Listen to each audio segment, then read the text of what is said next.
To open the desktop marker, begin by selecting your KnoteSter icon on the desktop. From here, select Desktop Marker on the menu.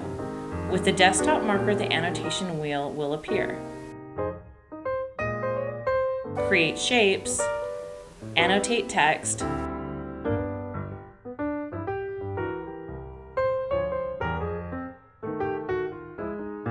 you are able to draw over video,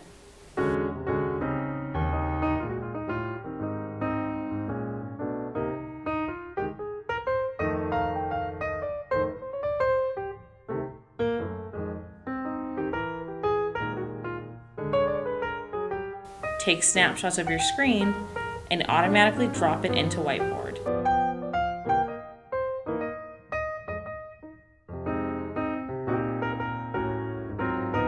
And you are able to type text into the screen.